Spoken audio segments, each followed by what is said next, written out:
नगर पालिका में भाजपा ने बड़ी जीत हासिल की है और चारों तरफ कार्यकर्ताओं में जश्न का माहौल है। हमारे साथ हैं भाजपा प्रत्याशी मीनाक्षी स्वरूप के पति गौरव स्वरूप जी, उनसे बात करते हैं। गौरव जी, क्या कहेंगे, बड़ी जीत हासिल हुई है?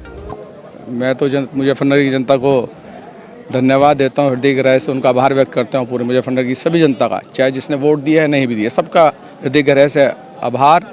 अब हम नगर में विकास करेंगे, हर क्षेत्र में विकास करेंगे। नहीं, जैसे जीत हासिल हुई है, आपने जो वादे किए थे उनके लिए, जनता के लिए क्या कहना चाहेंगे आप? मैंने पहले ही कहा था कि मैं भ्रष्टाचार मुक्त नगर पालिका दूंगा, ये मेरी पहली प्राथमिकता है। और उसके बाद मैं प्रत्येक वार्ड में पब्लिक के साथ संवाद करके विकास करूंगा। मेरा बहुत एजेंडे हैं जिस पे मैं अपना काम करूंगा और मेरा पहला एजेंडा यही है कि भ्रष्टाचार मुक्त करूं और साथ में इस शहर में एक विकास करूं, एक शहर को अच्छा बनाऊं, सुंदर बनाऊं, स्वच्छ बनाऊं। आपका क्योंकि आप जनसंपर्क के दौरान लोगों में सभा में आपने कहा है कि विधानसभा चुनाव में आपने कहा था कि आप अच्छे आदमी हैं, लेकिन आपने पार्टी अच्छी नहीं चुनी है। लेकिन आपने कहा था कि इस बार मैं पार्टी अच्छी चुनी है और मैं आदमी भी अच्छा हूँ, तो लोगों ने कितना साथ दिया आपका? मेरा पूरा साथ दिया। मैं पहले कह रहा हूँ भाई, पहले अब पार्टी भी अच्छी है, आदमी भी अच्छा है, अब काम भी अच्छे होंगे। बिल्कुल, देखिए हमारे साथ हमारे ब्यूरो चीफ राकेश शर्मा जी जुड़े हुए थे। लगातार हम बात कर रहे थे, उन्होंने गौरव स्वरूप से बात की है। आपने सुना है गौरव स्वरूप ने क्या कहा है कि पहले आदमी अच्छा था, पार्टी अच्छी नहीं थी, लेकिन अब आदमी भी अच्छा है, पार्टी भी अच्छी है और जीत भी अच्छी हुई है, तो काम भी अच्छे होंगे। मेरे साथ फिर से जुड़ गए राकेश शर्मा जी, बात करता हूँ। राकेश जी, क्या कुछ कहा उन्होंने, क्या कुछ विकास पर चर्चा हुई है आपसे? नहीं, उन्होंने कहा कि जो वादे मैंने जनता से किए हैं, क्योंकि मेरा पहला मुद्दा था कि भ्रष्टाचार मुक्त नगर पालिका दूंगा, वो उसका पूरा प्रयास करेंगे कि नगर पालिका में किसी तरह का भ्रष्टाचार ना हो, जनता का पैसा जनता के विकास में लगेगा। एक बात उन्होंने बड़ी बात की। दूसरी बात उन्होंने कही कि जो लोगों ने मेरे पे विश्वास किया है, मैं उस पर खरा उतरने का प्रयास करूंगा और जितना होगा जनता के बीच रहकर उनकी सेवा करूंगा। बिल्कुल, जनता के बीच रहकर उनकी सेवा करने का काम किया जाएगा। राकेश जी, जब मैं आपका देख रहा था इंटरव्यू, लगातार आप जब बात कर रहे थे, तो उन्होंने ये भी कहा है कि मैं जनता के बीच में बूथवार, वार्ड जाके उनकी समस्याओं को जानने का प्रयास करूंगा। तो इस बार मुझे लगता है कि घर से निकल कर जनता की समस्या को सुनना अब ज़रूरी हो जाएगा, जाना ज़रूर पड़ेगा, क्योंकि जनता ने भरपूर प्यार दिया है। नहीं, बिल्कुल नहीं, उस बात के लिए वो लगातार कह रहे हैं कि क्योंकि जो भी विकास होगा वो जनता की डिमांड के हिसाब से, वार्ड के हिसाब से, शहर के अलग अलग मोहल्ले के हिसाब से जो लोग कहेंगे उस तरह की विकास की बात हम करेंगे। कि लोगों की डिमांड ये है कि उन्हें पहले अच्छा पानी चाहिए या सड़क चाहिए, उसको लेकर उन्होंने कहा कि हम लोगों की जो इच्छाएँ, पहली इच्छाएं उन्हें पूर्ण करने का प्रयास करेंगे। बिल्कुल, लगातार मुजफ्फरनगर बुलेटिन ने आपको वार्ड समस्याएं गिनवाई थी, हमने आपको ग्रामीण क्षेत्रों में जाकर वहाँ की समस्याएं गिनवाई थी, जो नए गांव के क्षेत्र जुड़े हैं वहाँ की हमने आपको समस्याएं गिनवाई थी कि वहाँ पर अभी क्या क्या काम होने बाकी हैं। मैं राकेश जी के पास आता हूँ। राकेश जी, अलमासपुर नया इलाका था, वो जुड़ा है, ग्रामीण क्षेत्र में इतना काम नहीं हो पाया। अब इनसे उम्मीदें लगाए बैठे हैं लोग, टकटकी लगाए बैठे हैं, तो हो पाएगा या नहीं हो पाएगा, क्या लग रहा है आपको? बजट पूरी तरह से खर्च कर पाएंगे?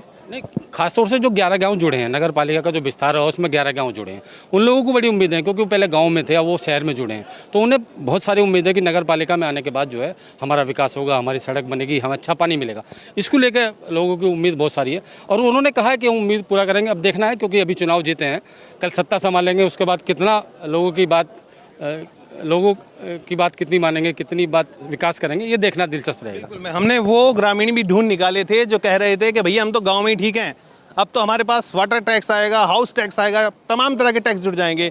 तो कुछ लोग ऐसे भी मिले जो पॉजिटिव थे, उनका कहना था कि भैया टैक्स लगे तो लगे, विकास हो जाए, हमारी गलियां बन जाए, हमारी नालियां बन जाए, इस कूड़े का निदान हो जाए। तो इस तरह के लोग भी हमें मिले। तो उम्मीदें अब जो उनकी नई अपने चेयरमैन से बनी हुई थी, मुझे लगता है कि पूरी होने वाली हैं और 5 साल अभी पूरे बाकी हैं। तो 5 साल तक शायद मुझे लगता है विकास अब धीरे धीरे दिखाई देगा।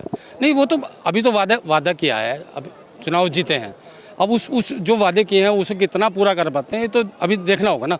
अभी हम जल्दबाजी में किसी तरह का वो दावा उन्होंने किया है, हम अपनी तरफ से कोई बात, क्योंकि उनका कहना है, अब जनता उनकी बात, क्योंकि उन्होंने जो बात कही है, क्योंकि अब चुने गए हैं, कितना काम कर पाएंगे ये तो वक्त ही बताएगा। बिल्कुल, कितना काम कर पाएंगे ये तो वक्त ही बताएगा, क्योंकि जनता से उन्होंने वादे किए हैं, वादे पूरे कर पाएंगे नहीं कर पाएंगे, जनता को उन्हें जवाब देना है। हमारी तरफ से, हम अपनी तरफ से अगर कहें कि वो काम करेंगे तो शायद थोड़ा सा बेईमानी होगी। चलिए एक तस्वीर दिखा देता हूँ, पीछे आप देख लीजिए, जश्न का माहौल है, लगातार कार्यकर्ता यहाँ पर अभी आपको जो तस्वीरें दिखा रहे थे, लगातार वो वंदे मातरम और जय श्री राम के नारे लगाते हुए नजर आ रहे थे। तमाम बीजेपी के बड़े नेता यहाँ पर पहुँच चुके हैं और जश्न करते हुए नजर आ रहे हैं बीजेपी के तमाम कार्यकर्ता।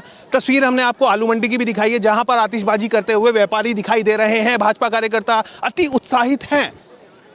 कई वार्ड मेंबर्स जो हैं भाजपा के निकल कर आए हैं, कुछ निर्दलीयों ने जीत हासिल की है, कुछ अन्य पार्टियों के जो नेता थे, पार्टियों के जो प्रत्याशी थे सभासद के, वो जीत कर यहाँ से गए हैं, तो तस्वीर काफ़ी बदलने वाली है। माहौल जो है वो इस समय खुशनुमा है। भाजपा कई साल बाद इस कुर्सी पर बैठने जा रही है। राकेश जी, मिथक टूट गया। इस परिवार को एक जीत चाहिए थी, नगर पालिका के रूप में मिले। विधानसभा में हालांकि जीत नहीं मिल पाई थी, नगर पालिका में मिल पाई। तो कैसा एक चेहरा दिखाई दे रहा था? देखो दीपक, कार्यकर्ताओं के लिए जीत के जीत जश्न का जो मन रहा है, जश्न आप देख रहे हैं, लोगों में उत्साह है, नारेबाजी, भारत माता की जय, नरेंद्र मोदी की जय, ये तमाम जो नारे लग रहे हैं वो इस खुशी में कि डबल जीत हुई है।